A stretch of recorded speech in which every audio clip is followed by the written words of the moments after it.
Assalamualaikum warahmatullahi wabarakatuh. Nama saya Najwa Cahyani Umar dengan NIM 4314200228. Nah, pada kesempatan kali ini saya akan memaparkan materi mengenai sintesis protein.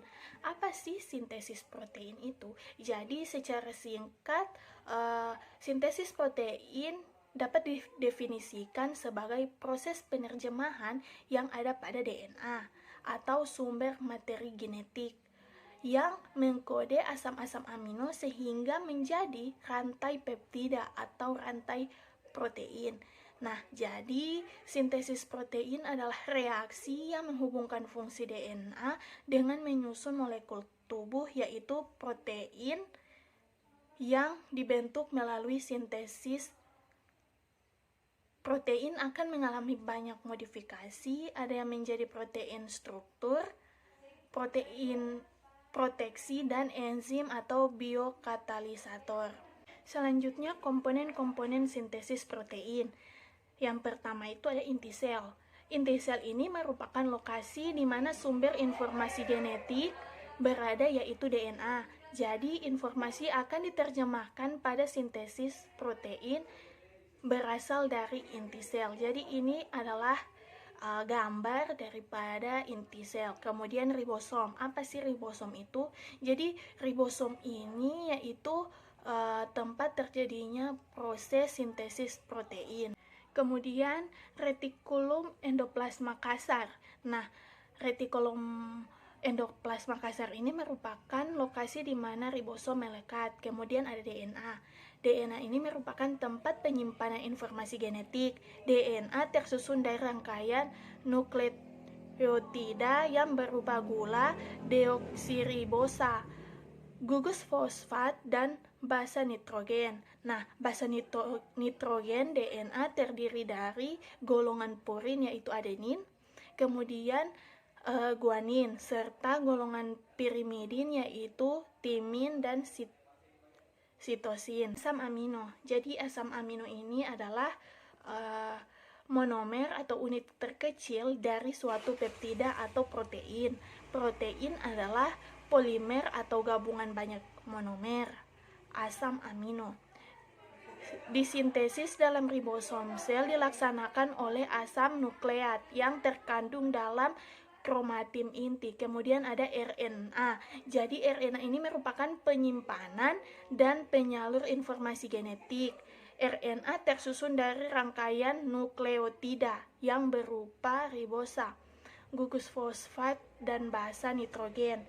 Nah, jadi basa nitrogen RNA terdiri dari golongan purin yaitu adenin dan guanin, serta golongan pirimidin yaitu urasil dan sitosin.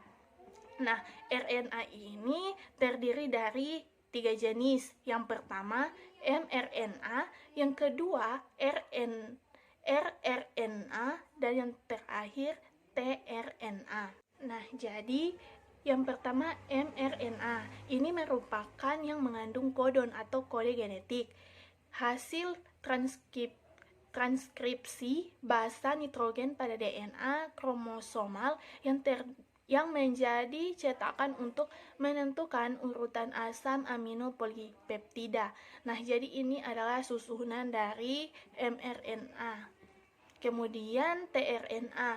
tRNA ini merupakan RNA yang membawa asam amino ke ribosom. Jadi ini adalah gambar dari tRNA yang membawa asam amino ke ribosom. Kemudian RNA polimerase. Jadi RNA polimerase ini merupakan enzim yang berperan dalam proses perangkaian molekul RNA dari molekul DNA. Kemudian aminoksil tRNA sintetase. Ini merupakan enzim yang menguntaikan asam amino dengan tRNA. Kemudian enzim, dan yang terakhir peptidil transferase. Nah, jadi peptidil transferase ini merupakan enzim yang memindahkan dan menyambungkan untai peptida dengan satu asam amino baru ribosom. Jadi ini adalah gambar daripada proses terjadinya peptidil transferase yang menyambungkan untai peptida dengan satu asam amino baru ribosom. Nah, kemudian tempat-tempat sintesis protein. Jadi, sintesis protein ini terjadi di ribosom yang bisa berada melekat pada rek atau berada bebas pada sitoplasma. Setelah selesai disintesis, protein pertama kali mengalami modifikasi pada organel badan Golgi. Proses pemindahan protein dari retikulum endoplasma ke badan Golgi melalui struktur gelembung atau sering dinamakan sebagai vasikula. Vasikula ini yang membawa protein dari RE merupakan hasil pelepasan membran pada RE dan bisa melakukan fusi atau penggabungan membran dengan badan Golgi. Oleh karena itu, struktur membran pada retikulum endoplasma dan badan Golgi memiliki persamaan. Selain itu, secara garis besar badan Golgi dan retikulum endoplasma ini memiliki persamaan model, yaitu membran yang melipat-lipat.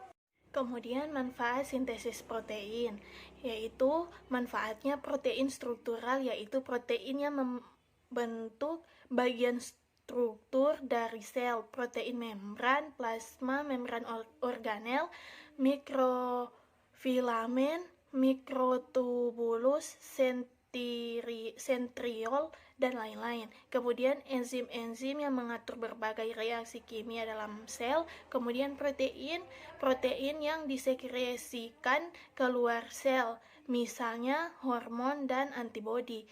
Berbagai sel mempunyai berbagai protein yang menentukan sifat-sifat fisik dan kimiawi sel dan membedakan satu sel dari sel-sel lainnya. Misalnya, sel otot banyak mengandung aktin dan miosin, sedang sel saraf tidak. Selanjutnya, tahapan proses sintesis protein. Sintesis protein ini terdiri dari dua tahap, yaitu transkripsi dan translasi.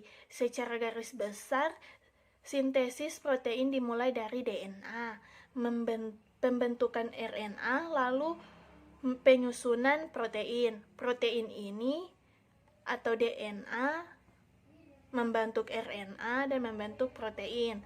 Sering disebut sebagai central dogma. Kemudian sintesis ini kan terdiri dari dua tahap. Yang pertama transkripsi. Jadi transkripsi ini merupakan proses pembentukan RNA dari salah satu pita cetakan DNA atau DNA sense. Pada tahap ini akan menghasilkan 3 jenis RNA, yaitu mRNA, tRNA, dan rRNA. Transkripsi merupakan proses pertama dalam central dogma. Transkripsi adalah proses transfer instruksi genetik dari DNA ke mRNA. mRNA sedangkan pembentukan protein terjadi di bagian ribosom. Itulah kenapa DNA membutuhkan mRNA yang berfungsi sebagai pembawa pesan agar kode genetik dari DNA bisa sampai ke ribosom. Jadi tugas mRNA di sini adalah menyalin kode genetik DNA dan membawa menuju ribosom untuk proses selanjutnya. Selanjutnya, proses transkripsi ini kan dibagi menjadi 3 tahapan. Yang pertama, inisiasi, elongasi, dan terminasi, di mana inisiasi ini pada tahap ini RNA polimerase akan memecahkan untaian DNA. Seperti yang diketahui, DNA terdiri dari segmen-segmen yang disebut gen. Nah, gen ini memiliki bagian-bagian ujung yang dinamakan promoter dan terminator. RNA polimerase bergerak dari bagian terminator ke promoter untuk memecah DNA. Proses inisiasi baru akan selesai ketika RNA polimerase sampai di bagian promoter. Jadi gambar di samping ini adalah gambar dari proses transkripsi dari tiga tahapan. Kemudian elongasi.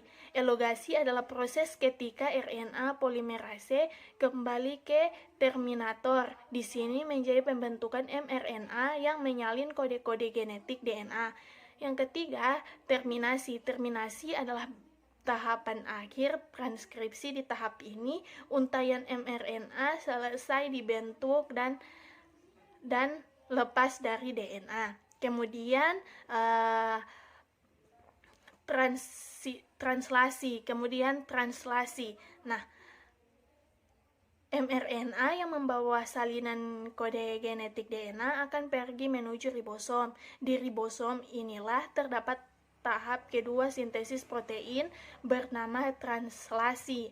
Translasi adalah proses penguraian atau penerjemahan kode-kode hasil salinan DNA yang dibawa oleh mRNA. Penerjemah kode ini nantinya akan menghasilkan polipeptida.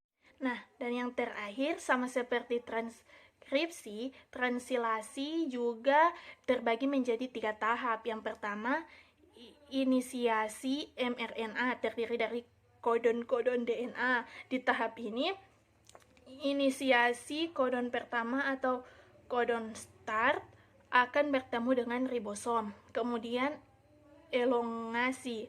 Kodon terdiri dari mRNA langsung diterjemahkan menjadi asam amino.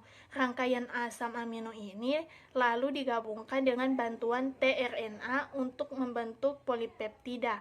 Dan yang terakhir, terminasi. Terminasi adalah tahapan terakhir ketika kodon terakhir bertemu dengan ribosom. Setelah